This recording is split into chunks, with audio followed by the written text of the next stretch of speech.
namanya think outside the box, yaitu adalah kalau kita mau rodok gila, yaitu adalah yang paling penting kan manfaat.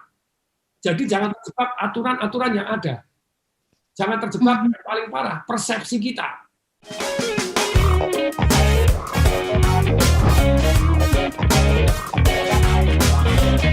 Oke, jadi kita akan jelaskan bertahap, Bu ya. Jadi ya. Diolahnya. Oke, baik Kakak. Daripada saya panggil cucu kan saya kelihatan. Iya benar. Mbah, lagi. Mbah dahsyat rapopo kan ngono ya. Dengan senang hati. Tapi sekali lagi nih, jadi ini kita jelaskan satu persatu ya, 4 tadi ya. Yes. Jadi bagaimana keluar dari kotak? Ini kan sudah ada soal yang di layar bagi yang di YouTube, yang bagi Anda di istilahnya di Instagram. Bagaimana bukan dengan 4 garis lurus? Banyak orang di dalam kotak dia coba-coba tidak akan pernah bisa. Tapi ini kalau Anda sudah, oh bisa Pak, caranya gimana? Ini digambar, coba Pak Diki ada jawabannya enggak Pak Diki? Jangan-jangan Pak Diki belum ada gambar jawabannya, karena dulu saya jawabnya selalu pakai gambar sendiri begitu ya. Tapi sekali lagi kalau Anda mau begini, jadi 4 kotaknya itu Anda bisa keluar dari kotak. Nah, kotak jadi menghubungkan 4 garis. Jadi gambarnya seperti ini yang kecil ini. Gambarnya kelihatan di sini ya. Kelihatan ya? Yo, ini kalau di saya ini jadi gambarnya seni. Saya balik gini ya. Jadi gambarnya begini, keluar dari kotak, seret. Nah, jadi tidak dalam kotak 4 garis. Nah, pertanyaannya sekarang keluar dari kotak itu maksudnya ini kan bayang gini. Saya tingkatkan. Kalau 3 garis bisa enggak? Bisa 3 garis saja enggak bisa. 1 garis saja bisa kok. Nih, 1 garis bisa. Lanjut Pak Diki, 3 garis no. 3 garis lurus bisa nggak? Bisa. Jadi 3 garis bagaimana? Ya Anda hubungkan dengan cara sebetulnya, jadi titik itu kan sebetulnya besar toh. Berapa besar Anda? Jadi ketika berapa besar Anda? Nah. Oke. Nah ini gambarnya begini kalau di layar. Pak Diki bisa layarnya ke saya?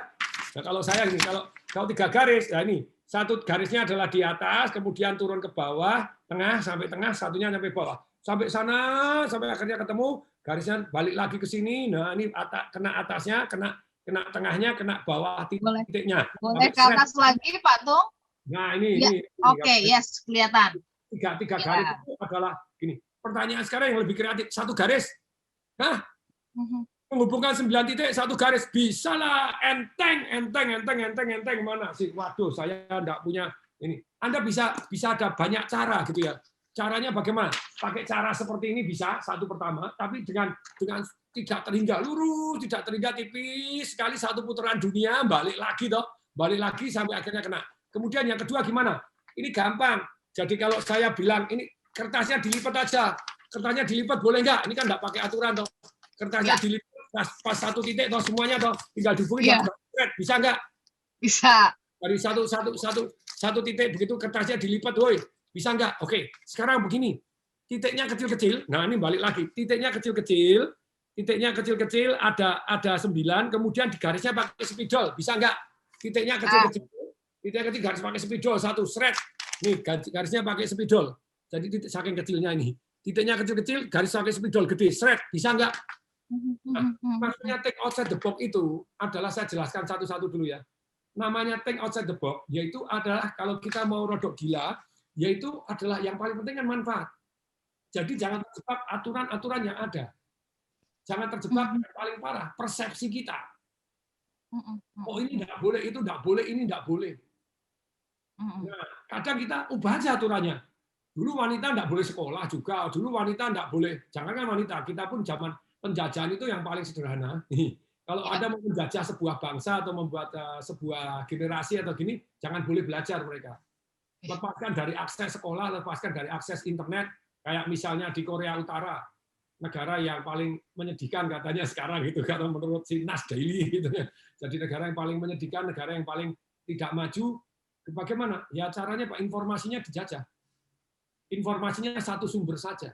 Kalau Anda informasinya satu sumber saja dan dijajah, apalagi tidak boleh sekolah. Zaman dulu, zaman penjajahan Belanda, wow ya, Anda mau sekolah aja susah luar biasa. Demikian juga kalau kita menjajah wanita, gampang. Wanita tidak boleh sekolah aja, biar goblok semua. Itu jajahnya gampang. Itu kan terjadi toh. Sekarang ada negara-negara yang wanita tetap tidak boleh sekolah, wanita tidak boleh nyetir, wanita tidak boleh nonton, wanita tidak boleh begini. Ya itulah teknik penjajah yang paling sederhana. Nanti kalau pinter, waduh tidak mau ini, jadi harus Ya, digoblok ya. dulu aja gitu. Nah, tapi sekali lagi, jadi teman-teman, jadi sometimes aturannya diganti aja dulu. Aturannya boleh, dan kalau kita steril, maunya steril itu ya, kita misalnya steril itu belajar hanya satu saja. Kacamata kita kutu kupret, atau kita kutu kupret, kita susah diminta untuk keluar dari kota. Oh ini tidak boleh, tidak boleh, tidak boleh karena satu. Tapi kalau kita melihat di sana, loh kok di sana boleh, loh kok di sini boleh ya? Ya.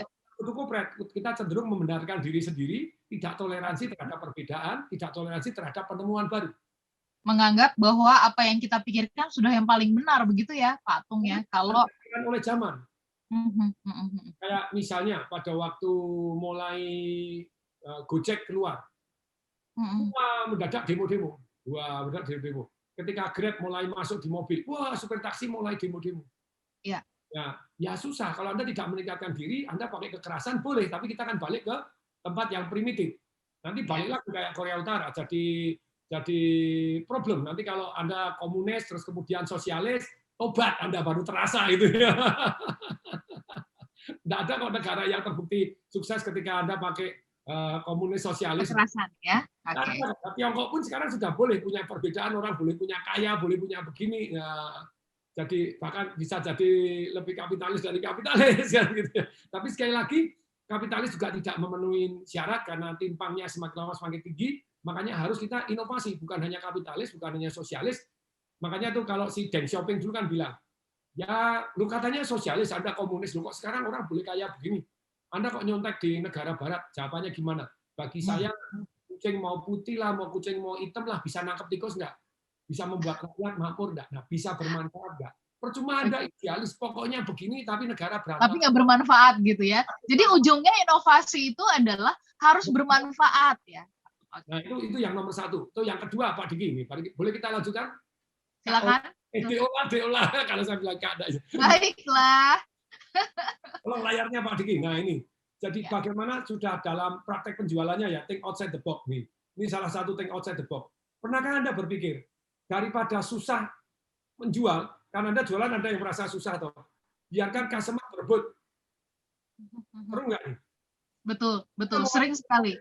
Ya. Berpikir itu Anda sudah mulai rodok gila. Daripada saya susah jualan, lebih baik biarkan customer berebut. Ini kan lompat luar biasa. Ilmu berpikirnya totally terbalik. Totally terbalik. Nah, saya kasih studi kasus yang up to date dari sekarang gitu ya. Salah satu contohnya adalah misalnya di era pandemi ini orang bilang jualan properti susah. Ternyata enggak loh. Jadi kemarin tuh sampai saya pergi terus di Bali. Setiap ada yang laris, ada yang laku, biasanya saya datang, saya belajar. Saya ini jarang keluar, saya belajar. Tetapi saya sendiri juga mempraktekkan tuh. Daripada jualan susah, kemarin saya makanya kalau Anda follow di Instagram saya tuh disemparingin.tdw, itu kan saya ungkap tuh marketing agen saya gitu yang Oke Properti di Batam itu dalam waktu 3 bulan dia dapat tambahan bonus 1 miliar lebih. 3 bulan dapat tambahan duit 1 miliar. Lah, kok bisa? Lah karena ikut marketing revolution pada waktu saya jualan itu ke tanggal 28 Desember, sudah akhir tahun. Jualannya mulai jam 12 malam. Ada wong edan? Atau jualan properti jam 12 malam. Dan orang antri nggak tahan. Hanya dalam waktu 10 menit 16 detik sold out 96 miliar gitu. Wow, oke. Nah, apa yang dilakukan gaya apa atau teknik rodo gila apa yang dilakukan sampai bisa jualan di jam 12 malam dan sold out itu, Pak? Anda harus mempunyai satu produk Anda harus mulai lebih gitu ya. Lebih apa? Lebih murah, lebih bagus, dan lebih cepat di delivery-nya atau apa? Saya lebih murah, lebih bagus gitu ya, dan sudah lebih murah. Contohnya kalau saya kan lebih baik membuat. Lah pertanyaannya kok bisa lebih murah? Nah ini pertanyaannya gitu toh. Jadi selalu di daerah strategis kenapa kok bisa lebih murah? Ternyata karena satu, nggak ada jalan. Lupa kalau nggak ada jalan kan tanahnya pakai helikopter. Ya enggak. Kita tanah bisa dapat dengan sangat murah karena nggak ada jalan. Akibatnya kita bisa jual lebih murah. Lah kalau nggak ada jalan nantinya gimana? Jalan yang kita bebaskan dengan harga yang lebih mahal. Itu kan kreatif toh. Betul. Pernah nggak Anda mendengar bahwa nawar itu alangkah lebih baiknya kadang loh ya. Kalau nawar ke atas. Ya, nawarnya ke atas. Saya berkali-kali nawar ke atas gitu ya. Loh, Pak Tung kok rodo gila? Ya itu namanya think outside the box. Selama tanah di belakang saya bisa dapatkan dengan lebih murah, jauh lebih murah, saya depan bisa beli dengan lebih mahal. Misalnya di Bali, tanah pasaran itu 5 juta. Kok saya bisa jual lebih murah berarti kolam renang 2.800 meter. Sekarang sudah terdeliver itu tahun 2014-2015 kita sudah serah terima gitu ya. Itu yang menarik pertanyaannya sekarang. Loh, Pak Tung, sebelah kanan kiri itu jualnya itu 5 miliar. Kok Pak Tung bisa jualan 3 miliar? Itu caranya gimana? Saya tanahnya dapat lebih murah. Lah, lebih murah kok bisa lebih murah? Karena tidak ada jalan. Ini kan kreatif tuh. Nah, terus jalannya saya bebasin.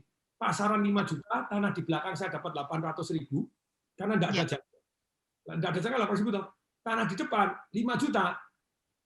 Saya akhirnya di 88 juta per meter. Loh, lebih mahal. Terus kemudian pada waktu kecil orangnya datang di notaris bilang, Pak, saya kalau tidak 9 juta, saya tidak jual. Ya. Saya bilang, benar, kalau tidak 9 juta, tidak dijual. Saya mau nawar. Oh, tidak boleh, Pak. Pokoknya tidak 9 juta, pokoknya kita batal. Padahal sudah di notaris. Kan biasa atau gitu ngeper. Oke, saya mau tawar.